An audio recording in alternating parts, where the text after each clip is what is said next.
After e4 and b6, black doesn't put any pawn in the center, so white can take a chance and put two of them, so d4 and e4 now. After bishop to b7, bishop d3. Now this protects the pawn and develops a bishop. This bishop move is better than developing the knight to c3, because we might need to play c3 at some point. It depends on how it goes.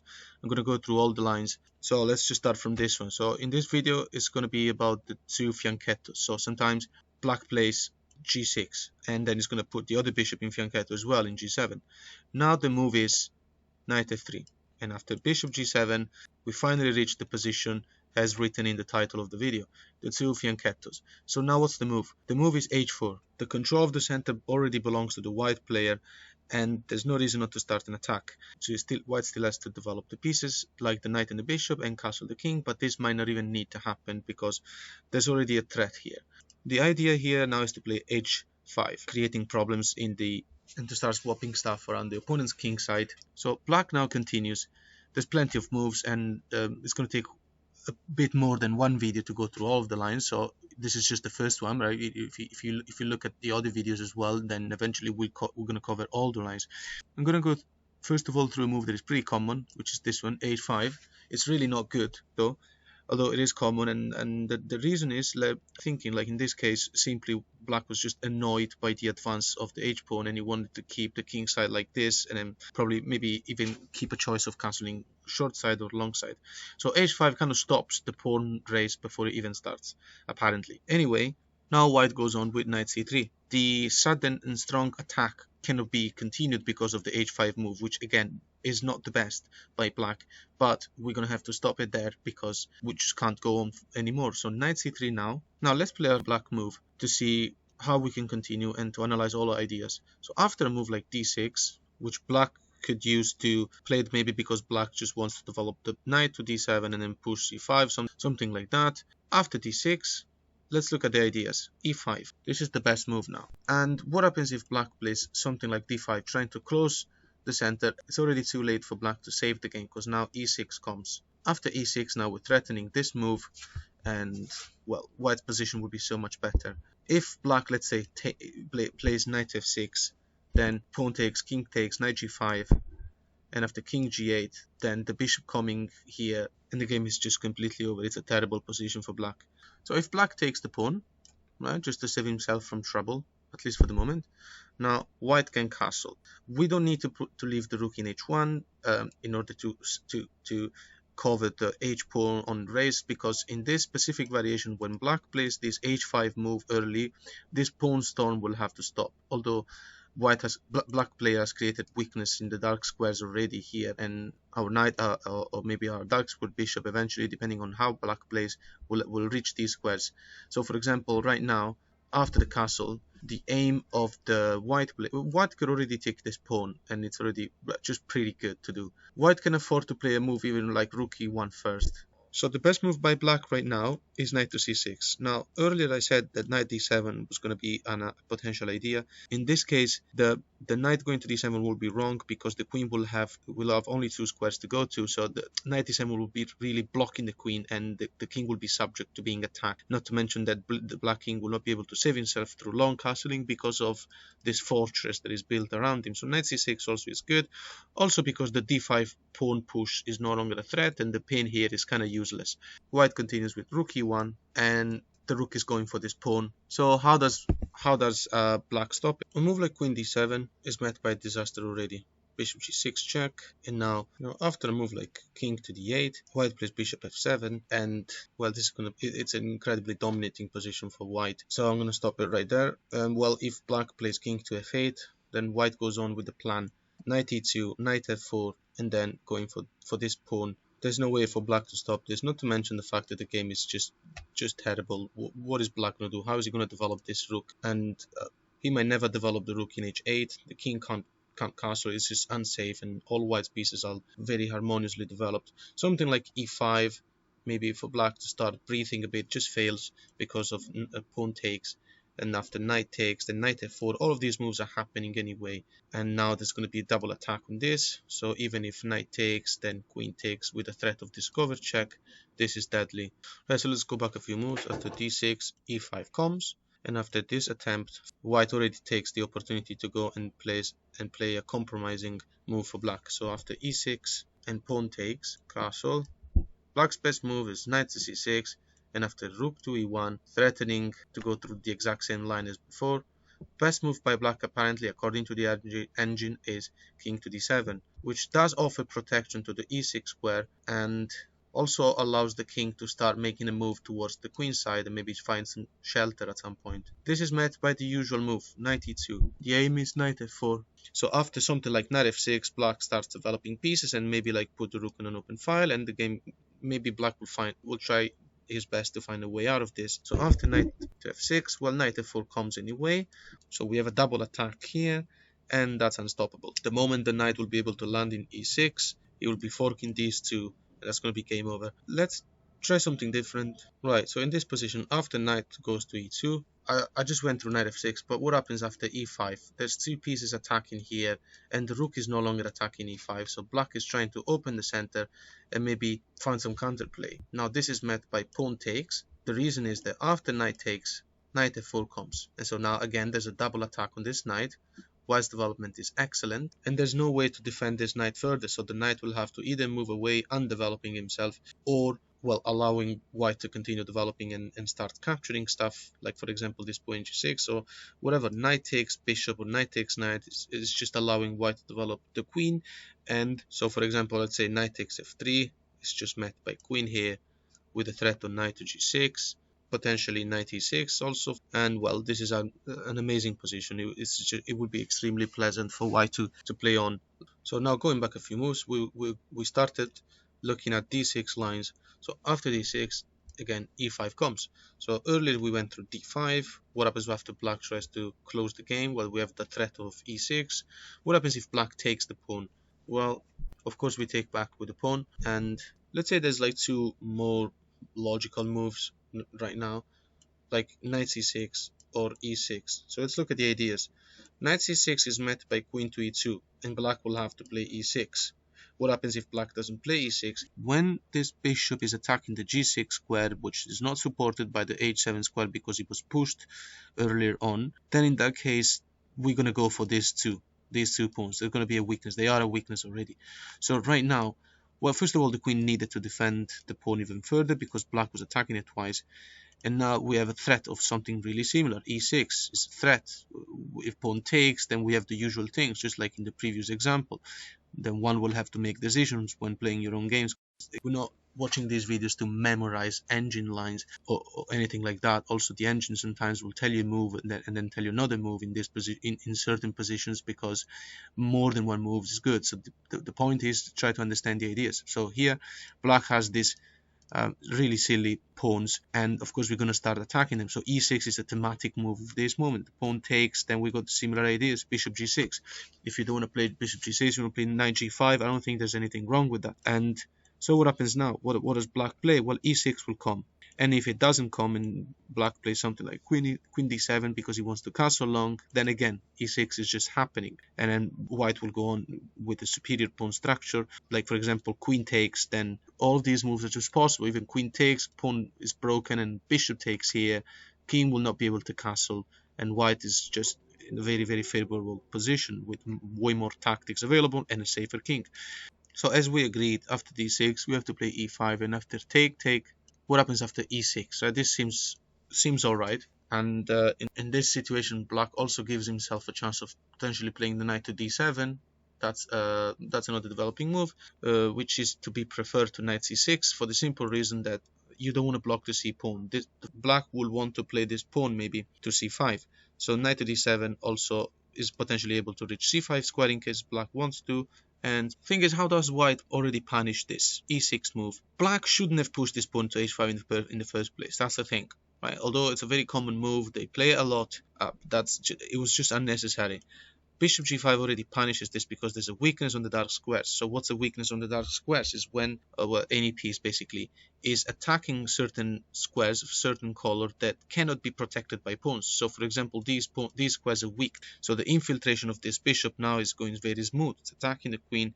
And what does black play? Well, of course, something like f6. loses to bishop takes pawn with check, and it's a disaster. So after knight to e7, for example, maybe black will try and think of castling. White plays queen to e2. The goal is to castle alongside with a very obvious threat of check, and then rook takes queen. And if black, whatever black does, then this bishop will be able to just make a move and win. So well, black will have to move the queen in this case, right? Which makes the position very passive. Like something like this will look terrible because the rook will be controlling the open file. So as soon as we remove the bishop from d3, this queen will just never move. And so because black sees all of this, after queen e2, and after queen e2, black knows that not only this queen is just being developed, but of course black understands that the next move is going to be long castle with a discovered attack on the queen. So, but anyway, let's just make an example on what to do after black plays something like short castle. And now long castle. Again, here we're just threatening bishop g6. Wins this pawn and then this pawn, because then the queen will move away. So this bishop g6 doesn't come with check, but it comes with an attack on the queen. So after this move, let's say black plays knight d7. Now let's talk about the dark squares weaknesses. So here, these two squares, for example, cannot be defended by pawns. And of course we want to be able to go there with our pieces, because our pieces will be sitting there. Not knight e4 now is the best move.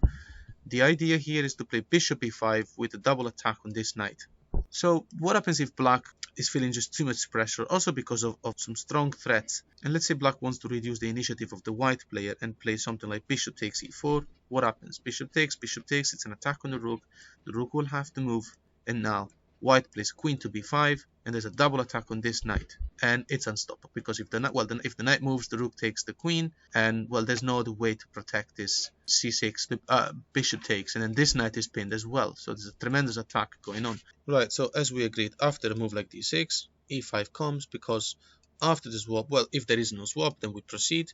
We've seen that. After the swap, we get to take, and we get to control f6. At least, well, we don't really control f6 that much, but we put pressure on that square, stop the knight from developing there, and put the black king in an uncomfortable situation where castling is not going to happen very soon.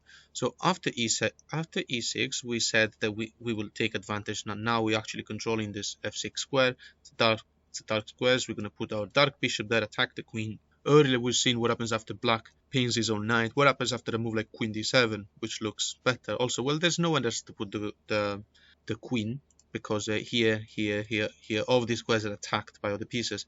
So after queen to d7, white goes on with the usual plan, queen e2. The aim here is to play long castle and then bishop e5, winning the game. So what happens after knight c6, long castle? Now black cannot castle because he will be going through check. So what does black play? Well, black will have to play something like queen c8, get the queen out of the way. But this is punished by bishop e4. Right, so now there's an attack on this knight. It's protected, but the goal is to go queen to b5, putting more pressure on it, and this knight will not be able to be protected by anyone else.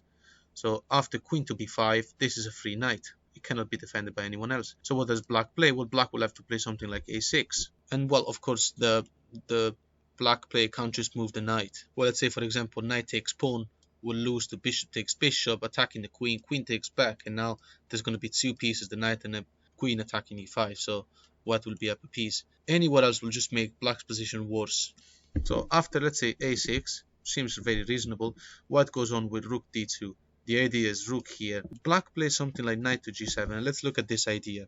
Again, black will not be able to play something like f6 ever, because this f7, g6, h5 type of structure allows this bishop to be super strong, and so f6 doesn't come without this bishop taking pawn with check. After a normal developing move like knight g to e7, this knight is looking forward to going to either f5 or d5 and kind of really give black a chance to play a normal, almost normal game of chess. This is already a move that can be punished. What does white do in these situations when there's a knight and a bishop like this and this ugly pawn structure? With bishop f6 here is the obvious move. The idea is to take this bishop and remove the only defender that the black king is going to have once he castles. And of course, taking will be bad, because after pawn takes back, there's going to be an attack on g7 and queen e3, queen h6, queen g7, these type of ideas that look like beginner type of ideas. In these situations, when the king side looks like this, these ideas are actually unstoppable.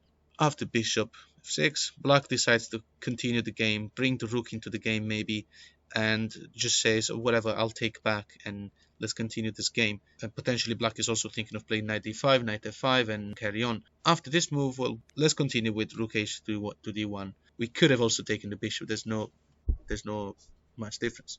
So let's say it was white to move again, just to see how we will continue this game, right? So knight to g5. The threat is to take the bishop, right? And if the king takes, rook d7 is coming, and the goal here is to take the bishop, is to take the knight in c6. If we take the knight, well, if bishop takes back, then rook takes the knight. If knight takes back, then knight e6 makes a fork. It's deadly. So that's just an idea. So let's go back a few moves. Right, so let's.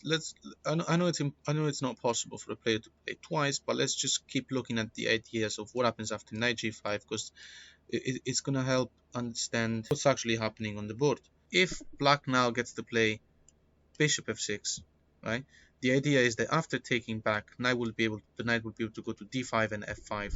So let's say, for example, after knight to f5, g4 comes, and that's what we wanted. So that's what you do against this type of pawn structure. Just swap everything, because the major pieces of the white player are fully developed, so they're able to just get transferred anytime soon. Besides, white also has two minor pieces around here and is very strong pawn in f6. So g4, and now what does black do? Well, black can save the knight by going to d4 with an attack on the queen, but now simply queen e3 is good, because the queen will be on a dark diagonal, and the dark diagonal is the one that will allow very strong threat. So after queen to e3, the goal of the white player is to take the pawns, and then just maybe remove the knight, something like pawn takes, knight takes, which should be enough for a quick checkmate. So after queen to e3, what happens after pawn takes? It seems like the knight in d4 was able to remove the queen from the light diagonal, and therefore the pawn was taken here, and maybe black feels like maybe he can stop the strong attack. Well, now just very simple: rook takes, knight takes, and rook takes, and white's pieces is just so much better. So you can take a guess on what could be the stupidest move of the black player now. Would probably be bishop takes, because that will allow the white knight to move away and the queen could infiltrate. Right, so let's look at another scenario here. After the move g4, the black knight doesn't have to go to d4, but rather if he wants to stay in f5, then he can just take, but then queen g4 comes, and the goal here is to play h5 and go for the usual threats.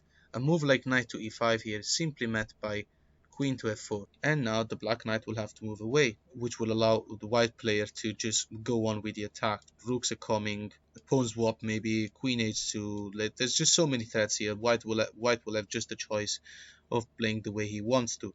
A move like knight to c4 would not be possible here because of bishop takes and then the queen takes.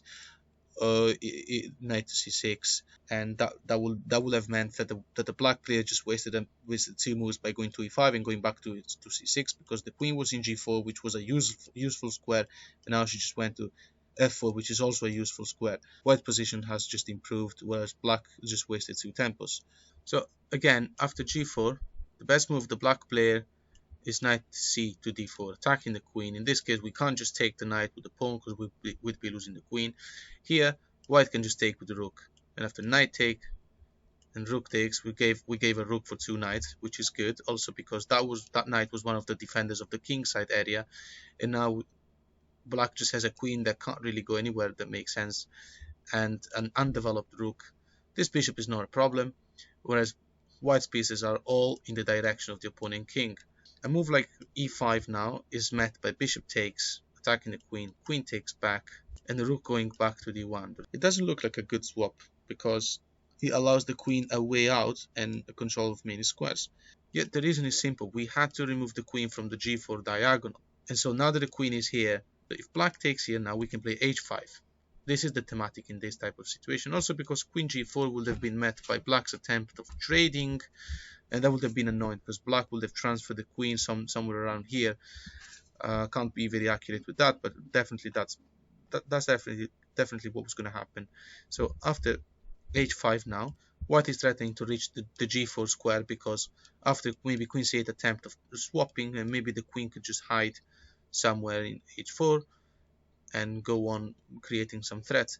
So, well, after this move, if black tries to keep the position, maybe keep material on, Well, then black has been sacrificing a little bit too many tempos, and now knight d5 comes with a forced mate in 5. So if you're in the mood, you can stop the video and look for it. So going back a few moves, after the knight to g5 threat, this is hypothetical. Of course, this is all what white would want to do if he had the chance to play knight g5, but it's still very important to look at this because that's what the goal is. After black's best move is bishop takes and pawn takes, black could have gone to d5 instead of f5. That just gets taken by the knight, pawn takes back, and now the rook takes back. Now, so many players have a tendency of taking back with a lower value piece, like they don't like to put the rook in the center of the board. But the thing is, you want to play with the rook. It's actually fairly logical to take with the rook. You want to keep the rooks on top of each other. You don't need to play the bishop and allow black to start an attack with a tempo, for example. You don't want to allow such things. Now, the idea here, for example, that white's rooks are so dominating this file. The idea here is just take this pawn in g6, and after bishop takes, pawn takes, and rook d7 here, there's a mate in 7. So yeah, feel free to look for it. And well, what can, now that we know that there's a tactic here, bishop takes here, that comes with a mate in 7 eventually. What happens after queen to e8, which is the best move of the black player according to the engine? Well, now queen d2 does it. The goal here is to play knight to h7, trapping the rook, and the king will not be able to take the knight because of a very obvious rook check, pawn is pinned, and well, you can figure out how long it's going to take for a checkmate. Right, here we are. Let's just start from the beginning, just so we can have a quick recap. So after d4 and bishop here, white plays bishop d3. Again, we don't play knight c3 because we might have to play c3, and there's going to be a variation that I'm going to go through probably in the next video actually. Now we're looking at the two fianchettos. So after g6, knight f3, bishop g7, white already plays h4, and in this specific video I'm covering the h5 move, which is meant to stop the h5 pawn move that was definitely going to happen if black hadn't played that move, but we'll go through that in the future. After h5, well, white knows he's not going to play c3, so he's going to play knight to c3, and after the first move we're going to look at, which is d6, e5, pawn takes, and now e6. In this specific variation, we continue with bishop g5, exploiting the weaknesses of the dark squares. So here we're looking at queen d7 because the knight g2 e7 variation to protect the queen was silly, as we've seen plenty of tactics that happen afterwards. Now we continue with queen e2, knight c6, only place to develop the knight. But again, the black player will not be able to castle.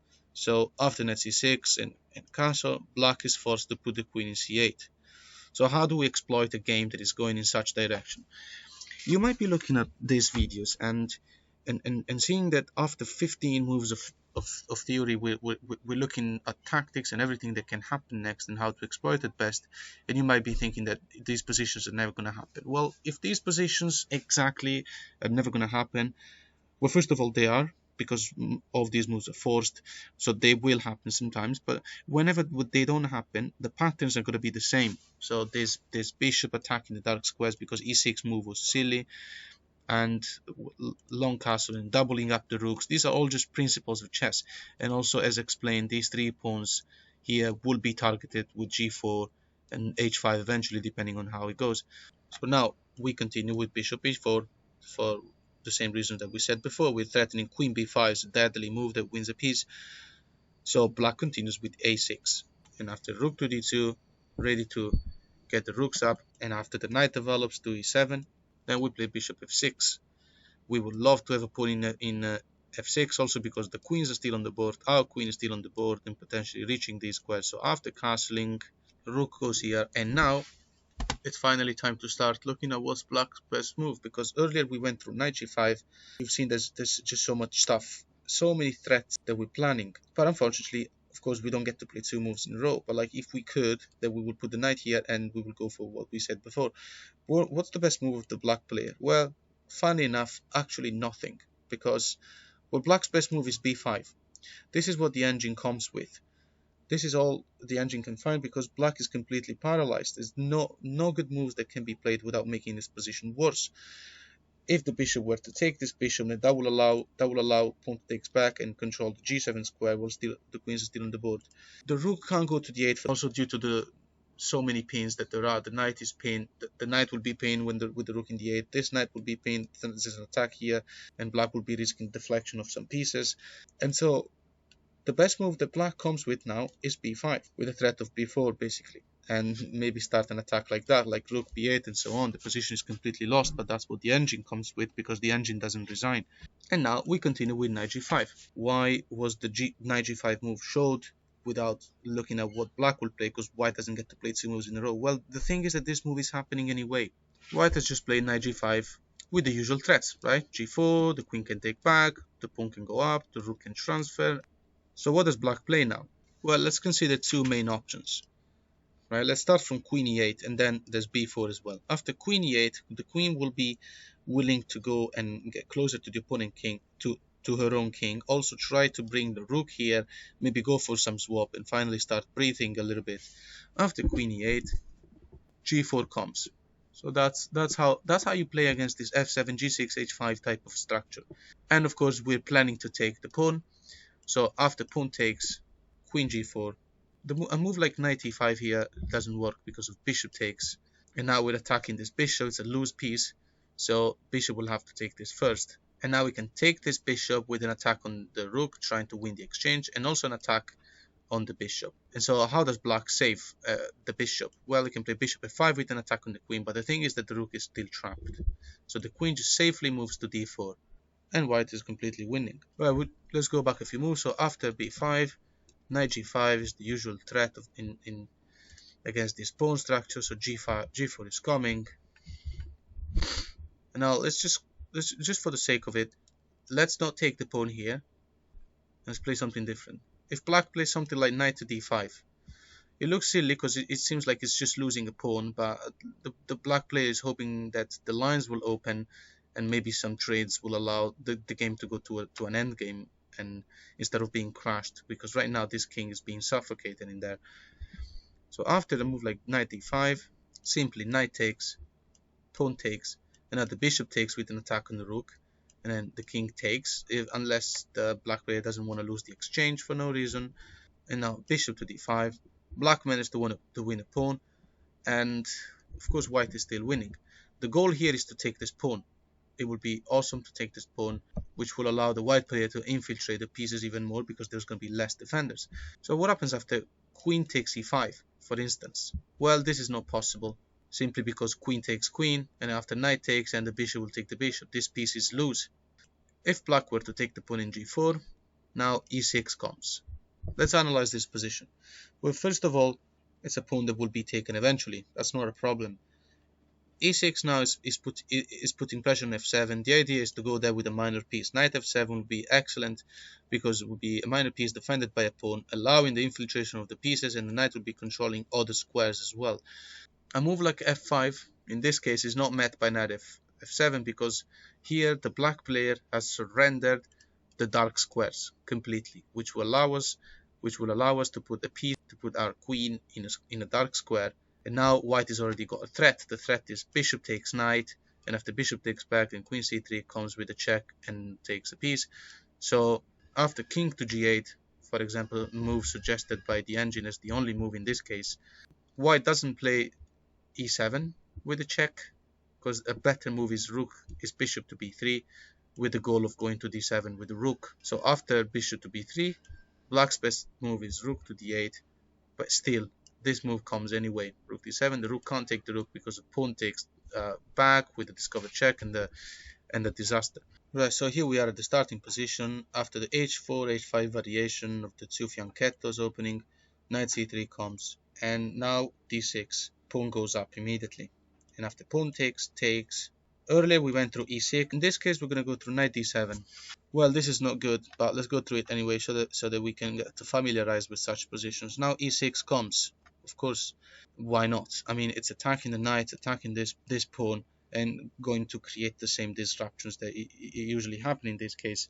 After pawn takes e6 and bishop comes here with a check, only move is king f8, and now queen e8, queen e2 comes with a threat of super easy, super basic checkmate that is probably not going to happen, but still the threat needs to be made.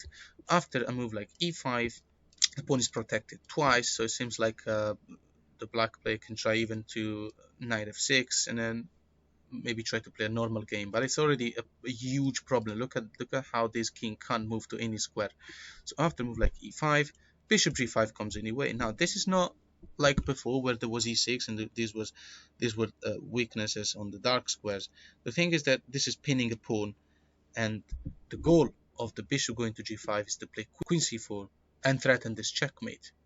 Whereas if we had played queen c4, this is a typical beginner move, like queen c4, just going for checkmate when it can actually just be stopped, like e6 for example, and then queen here, but then queen e7 or something like that. Whatever, there's going to be plenty of options. Maybe even, well, knight f6 cannot be done because of bishop takes, winning a piece, and the knight will be removed from the defense of f7.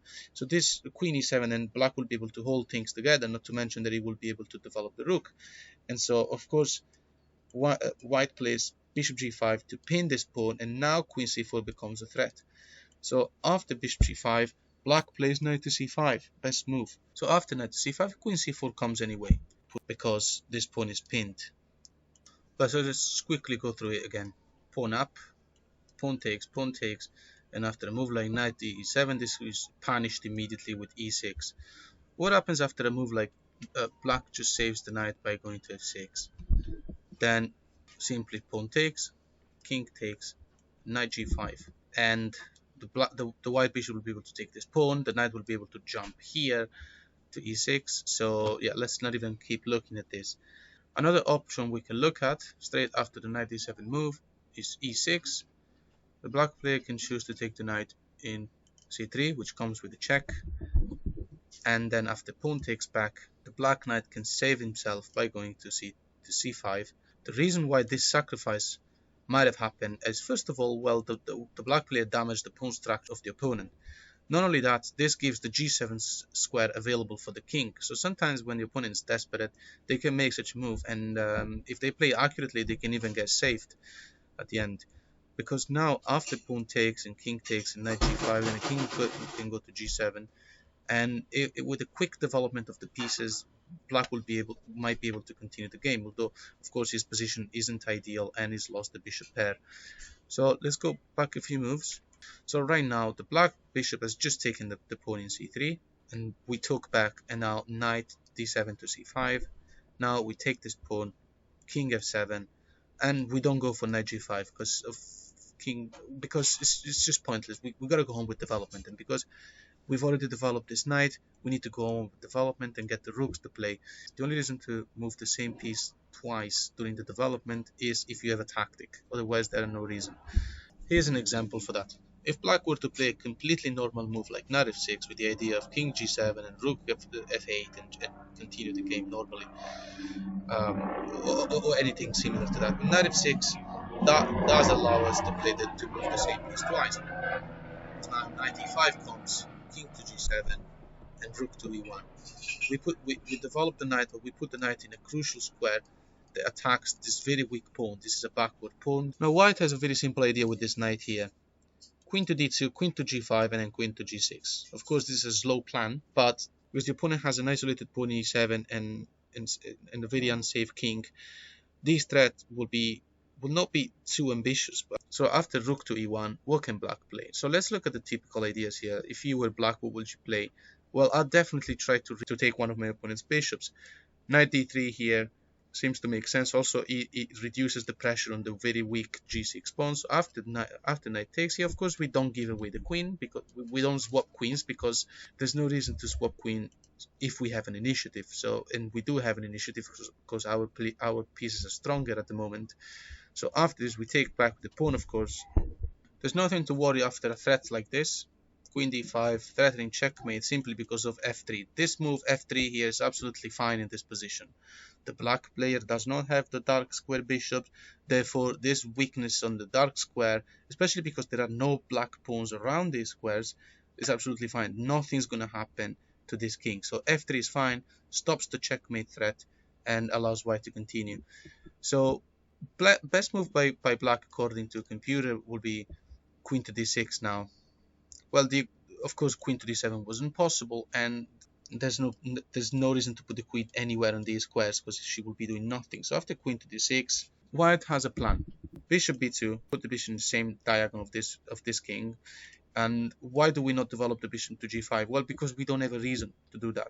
The dark squares around the king are not necessarily weak. There's a pawn here controlling this dark square here and here. This bishop in g5 wouldn't be surprisingly strong, although I'm not saying it would be a blunder. But anyway, the bishop here attacking the entire diagonal with the king and the rook and three black pieces here looks much better. After this move, the goal is to play c4 and d4, and then queen d3, and then go for this. That's what the goal is. And you're allowed to go for this plan and see how black responds, because this plan is actually just very, very accurate moves. So after bishop to b2, we know what the plan is. So now according to the engine, the best move the black play is rook to h7, getting the rook out of this dangerous diagonal. This is followed by queen to b3, so going for the f7 threat. And after rook to f8, now the plan remains the same, just c4, and then d4 and rook a to d1 and so on. So what does black play here? Let's have a look at this so that we can also discuss a little bit of endgame of these type of positions. Black can play queen to d5 now, threatening checkmate, which forces white to swap queens. There's no other option. Queen takes, and after knight takes back, c4 is coming anyway. The goal, of course, by playing this kind of move is that the bishop has to become really strong, and that also explains why rook h7 earlier was the best move. c4, knight back to f6, and now white goes on with this a4 move. What's the reason of this move? The reason is to try and disrupt the opponent pawn structure. Of course, after a5 they will not take you, because then that will make three isolated pawn and it will allow white to develop the rook. The goal is to play a5 for white. So if white were to play again, he will play a5 right now, which allows white to finally take and then get the rook up whatever happens. So after a4, let's say black plays a6. Well, a5 anyway, and after b5, for example, pawn takes, pawn takes. Now white can play the rook to c1 and exploit this passed pawn and rook on an open file. So domination of the board. So what happens after a4 and black plays a5? Then we still have this threat of the g6 very weak square. So rook e3 and rook g3 is how to continue this. Right, going back a few moves. In this position, earlier we went through the best move by black was rook to h7. What if a normal move like rook to f8, also putting more defense on f8, on f7, and having the rook on an open file, and even allowing the opponent king one more squares to go to. But now the goal is simple: d4 again, d4, and then queen to c2, attacking this weak pawn. So that's what we're going to be focusing on. So what does black play? Well, because of this threat, is really not easy to stop. Also because there's going to be two pieces attacking here. So after queen to c2, there's none of these two pieces that will be able to get in between, and because we just win two pieces for a rook. So after bishop e4, best move by black right now, and I challenge any black player to actually see this move. It's just there to stop queen c2, and it's really not an easy move to play. Now, of course, f3 is a bit naive because of bishop f5, which makes the situation of the black king not very bad actually. And black's idea now is to play c5 and desperately trade queens and go for a normal endgame. So white goes on now with c4. The idea is the same. d5 eventually, and having a super strong bishop, also because g5 was not an ideal square to go to for the reason that we mentioned before. So after c4 and king goes to h7, best move by black to get the king out of that diagonal. d5 comes, and the goal now is to play rook to e3, queen e1, attack the bishop, and just slowly improve the position of the pieces. Potentially there's going to be an extra attack with knight c6 and an extra attack on the e7 square. But let's see what happens now. What does black play? After a normal move like rook a to d8, white goes on with queen to d4, doubles the attack on this bishop, so it's threatening to take it, and gets the bishop and gives support to the dark square bishop. And after a move like bishop to f5 and rook a to d1, and so like for example, what happens after a move like c5? Then of course queen to c3, a4 comes now, and white's plan basically goes on with moves like knight to f3, rook to d2, knight to g5, and then just doubling the rook like this and go for the weakest pawn. This is an isolated pawn which was created many moves ago for this reason basically. So what's the best move of the black player right now in this position? Well, the queen and the bishop are together on this diagonal, so it would be very dangerous to just move this knight somewhere here, because of after rook takes and bishop takes, then this knight will be able to go somewhere, and there's going to be, well, anywhere basically, and there's going to be a threat of checkmate in g7, so it's way too risky. Oops, I forgot the pawn shouldn't be in a4. The best move by black now is b5. The idea is very simple. Now this is also instructive. The idea is to get this side pawn and take the central one, which is acceptable. Pawn takes, and on knight takes, looks like black is about to just be better, but yes, the position is still completely winning for white. After queen to c1, the idea is to play bishop a3, and there's just too much pressure on these isolated pawns that we're slowly going to capture. The goal is bishop to a3 now, rook to c8, defending the pawn, and knight to c6, and there's just so much pressure. This knight is pinned, this pawn is under fire, and white is threatening to play bishop a3. It really just depends on how white wants to, because literally so many of these moves equally win. Some will win quicker maybe, but so what happens after instead something like e6? Maybe black can try and double up the rooks eventually, or just simply stop white from threatening to go to e7 with the rook. Knight f3. Now with the knight in f3, the goal is just very simple. The knight will be threatening the square, but the goal here is unstoppable. There's nothing that black can do to save the game. After bishop to a1, the idea is queen to b2 and go for this checkmate. Now that this looks easy to stop, but yet it's impossible, unless black will want to give up just so much material. After bishop to a1, the best move by black is queen to c7, which offers more protection to c7, and also unpins this knight. Queen b2 comes anyway, and now the only move for black to defend himself. What's the threat here? Knight to g5. The king can't go to g8 because of this move, checkmate, and h6 is met by rook takes knight. The idea is to play queen to c1 and threaten a discover attack, like for example knight e6, winning the queen, and just a lot of other things. It's impossible to avoid whichever way black takes, maybe with the pawn or with the rook. Queen c1 is happening anyway, and the threat of discover check is unstoppable. The funny thing about it, let's say for example rook takes and queen c1, is that the king doesn't have an escape here because of the bishop, and not even here because of the knight. So this attack is happening no matter what.